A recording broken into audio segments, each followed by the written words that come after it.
अब मैं आपका एक विशेष प्रतिभा के धनी, संघर्षशील व्यक्ति और अपने क्षेत्र और समाज के अग्रणी, समाज के व्यक्तित्व, समाज में पुरोधा भी कह सकते हैं, और संघर्षशील इसलिए कि बड़ा संघर्ष करके अपने आप को स्थापित किया राजनीतिक क्षेत्र में।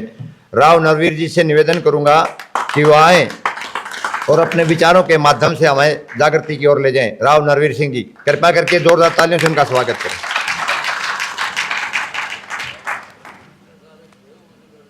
मंच पर विराजमान बड़े भाई डीपी यादव जी, सम्मानित पंच और इस सभागार में उपस्थित सभी सम्मानित बुजुर्गों और भाइयों, मैं मंजीत जी को और सारी टीम को शुभकामनाएं देता हूं कि एक नए काम की शुरुआत की।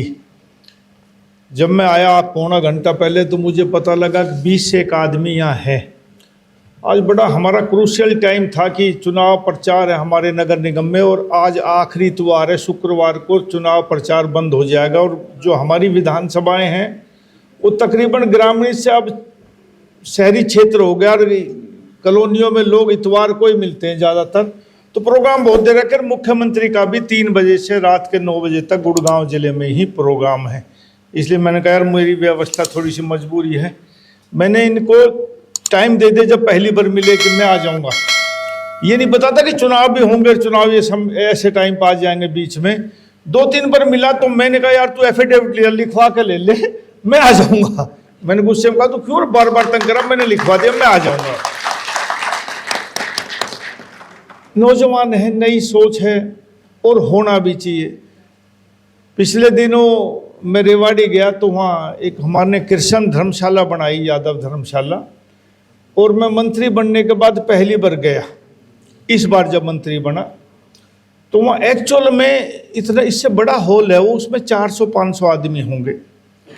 वो यादव सम्मेलन, हमारे रामवीर यादव वहाँ अध्यक्ष हैं, और संगठन वो कम से कम 10-12 साल से वही अध्यक्ष है मेरे हिसाब, ज़्यादा भी हो। तो मैंने अपने संबोधन को कहा यार रामवीर इस अध्यक्षता को छोड़ दे। अरे अहीरों की लंदन हम बोलते, सारी दुनिया में अहीर है, हिंदुस्तान में अहीर है, लंदन इसी को बोलते नहीं। यहीं अब मैं मिनिस्टर बन के आया हूँ, मैं वैसे किसी गांव में जाता 500 आदमी तो वैसे इकट्ठे हो जाते। तेने इसको मैं भींच के रख दिया इस संस्था को, ऐसा नहीं कि 500 आदमी मुश्किल से बड़ी मुश्किल, उसमें भी इनाम देने वाले लोग थे। कई साल पहले एक तमिलनाडु में यादव सम्मेलन हुआ चेन्नई में, सुनकर आश्चर्य होगा 5 लाख आदमी इकट्ठे हुए उस यादव सम्मेलन में। 5 लाख। मुझे भी अंदाजा नहीं था कि इतने यादव वहां रहते हैं। गुड़गांव में यदि आप सम्मेलन करोगे तो मुश्किल से 1000 आदमी पाएंगे। यादव का गढ़ है गुड़गांव, रेवाड़ी यादव की लंदन है, महेंद्रगढ़ में 1500-2000 आदमी पा सकते हैं। जहां जहां संपन्नता आती गई वहां वहां कौम खत्म होती चलेगी, ये मेरा आकलन है। जहां गरीबी गुर्बत है वहां एकता है, और वो संघर्ष करते हैं। जब पैसा आ गया तो ऐशो आराम आ गया कि क्या जरूरत है मुझे, नू कह देंगे नरवीर जी तुम्हारे कने भी खेती है। अरे संघर्ष करना ही जरूरी है, बिना संघर्ष के दुनिया में कुछ नहीं मिलता। अब ये हमारे जो आंदोलन कर रहे हैं ना कि भाई एक यादव सेना बननी चाहिए, रेजिमेंट बननी चाहिए, कौन सुनेगा इनकी। धरने पर जब मैं निकलता था वहां से, खेड़ की 2 लाख टोल टैक्स पे इन्हें टेंट लगा रखा था, 8 आदमी ताश खेलते पाते थे। मंजूर किसका धरना हुआ? किसानों ने धरना दिया, मानी गई ना बात। ऐसा धरना होता तो सब मानते। जब तक एकता नहीं होगी, लेकिन राजनीति में एकता बहुत कम होती है। कहीं हम सगे संबंधी और रिश्तेदारों में हम पड़ जाते हैं, कहीं गोत में पड़ जाते हैं, कहीं गांव में, कहीं गुहांड में। और राजनीतिक दल के मेरे जैसे लोग भी आपको अपने अपने दल की तारीफ करके अपनी तरफ खींचने की कोशिश करते हैं। ये राजनीति में होता है, और हम कहते हैं कि ये ठीक है। अभी मेरे से पहले वक्ताओं ने कहा कि अहीर कौम को 2 आदमियों ने जनाया, मुलायम सिंह यादव और लालू यादव। मुझे याद है मैं 1987 में पहली बार एमएलए मंत्री बना, 26 साल की उम्र थी।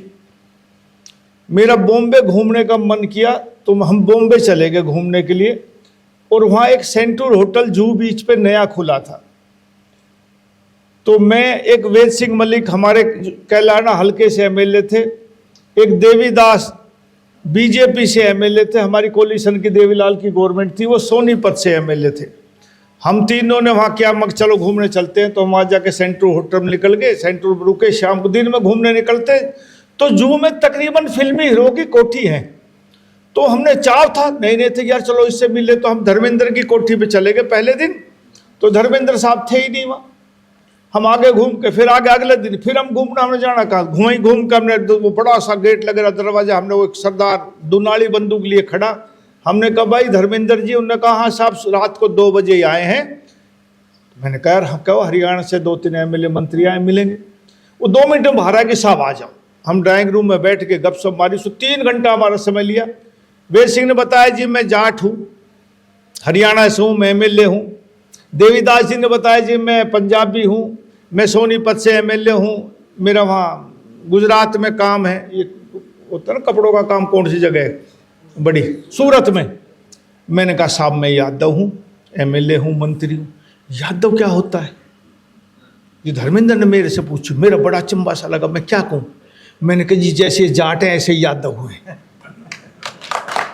हाँ ऐसे ही वो किसान, मैंने कहा किसान परिवार से जैसे जाट, और आप कह रहे हो मैं जट सिख हूँ, ऐसे ही हम यादव हैं। लेकिन उसके बाद 89 में मुलायम सिंह और लालू यादव चीफ मिनिस्टर बने ना, तब उन्हें पता लगा कि यादव भी कोई कौम है। उससे पहले एक्चुअल में नहीं पता था। भाई हमारे कौम में एक राव वीरेंद्र बना, वो राव लगा, मैं भी नरवीर सिंह बना, मेरे भी राव लगा दिया। मैं अपने कहीं बोर्ड पर राव नहीं लिखता, नरवीर सिंह लिखता हूं, लेकिन राव लगा देते लोग, कार्ड में लिखेंगे भाई राव नरवीर सिंह, राव नरवीर सिंह। आधे तो सोचे पता नहीं वो हीर है, कई तो नुके ब्राह्मण है। नरसिम्हा राव बना, हमारे यहाँ नारे लगे, बोलो राव साहब बन गया, अरे यो ब्राह्मण है या हीर ना है। तो आज मैं कहूं हिंदुस्तान में सबसे बड़ी यदि कौम है मुसलमान के बाद तो यादव है, सबसे बड़ी कौम हिंदुस्तान में यादव है। लेकिन हमारी पहचान एकता के कारण नहीं हो रही, क्योंकि हमें तो गंधारी माता ने शराब दे दिया कि तुम एक नहीं रहोगे, हम एक ही नहीं, हम आपस में लड़ते रहते। देखो राजनीति में लड़ना चाहिए, लेकिन जहां समाज की विचारधारा और समाज की एकता की बात है, वहां सबको समाज से ऊपर उठ के बात करनी चाहिए। मैं यादव धर्मशाला रेवाड़ी में गया, मैंने रामवीर जी को कहा, रामवीर जी आपने पार्टी पॉलिटिक्स में इस समाज को खराब कर दिया। इस मंच के ऊपर मैंने कहा सब यादव होने चाहिए जिसने योगदान दिया, 500 रुपए से चाहे करोड़ रुपए दिए, मैंने उसमें 1.5-2 करोड़ रुपए दिए थे। तो मैंने कहा कप्तान अजय सिंह यादव आज मिनिस्टर नहीं, जमीन उनने दुआई आपको कांग्रेस टाइम में, यादवेंद्र ने दुआई, जगदीश यादव एमएलए नहीं, राव इंद्रजीत मेरे से बड़े हैं, मेरी राजनीतिक विचारधारा, हम दोनों एक पार्टी के लेकिन विचारधारा नहीं मिलती, लेकिन यदि वो मेरे से यहाँ आते सम्मान, तो मैं एक कौम के तहत उनके माला पहनाता कि वो मेरे से बड़े हैं। एक मंच हमारा यादवों का ऐसा होना चाहिए जिसका एक महत्व हो। जब कौम आगे बढ़ेगी, नु कहना मैं बड़ा मैं बड़ा मैं बड़ा, मैं कोई, मैं तो रावण की भी नहीं रही भाई, हमारी कहां से रहेगी। आज मैं उद्योग मंत्री भी हूं, फॉरेस्ट मिनिस्टर हूं, इन्वायरमेंट मिनिस्टर हूं, मैं अर्धसैनिक, सैनिक, कॉमर्स, और एक नया महकमा बना फॉरेन कोऑपरेशन, कि बाहर से जितना इन्वेस्टमेंट लाना है वो हरियाणा में मेरी जिम्मेवारी है, सरकार ने मुझे दे रखी है। मैं एक बात कहता हूं, मैं अभी रेवाड़ी गया, कल ही गया हूं, 22 तारीख, आज 23, कल 22 तारीख को एक हमारा गुराड़ा गांव है बड़ा, मेरी दादी वहां की थी, और हमारी दादी यार 3 बहनें थी, जितनी जमीन थी उनके हिस्से की हमने वहीं दान कर दी। वहाँ एक स्कूल बना बड़ा सारा, और वहाँ उसका उद्घाटन लगा लिया, वार्षिक उत्सव लगा लिया। कुदरती कल 22 तारीख मेरे पिताजी का जन्मदिन था, मुझे पता लगा कि पिताजी का जन्मदिन, चलो मैं चलता हूँ, मैं चीफ गेस्ट था वहाँ। मैं वहाँ भी कह रेवाड़ी हमारा पिछड़ा हुआ क्षेत्र है, अहीरों का है, जो लंदन कहते हैं। गुड़गांव सबसे पिछड़ा हुआ हरियाणा का क्षेत्र था जब हरियाणा प्रांत बना।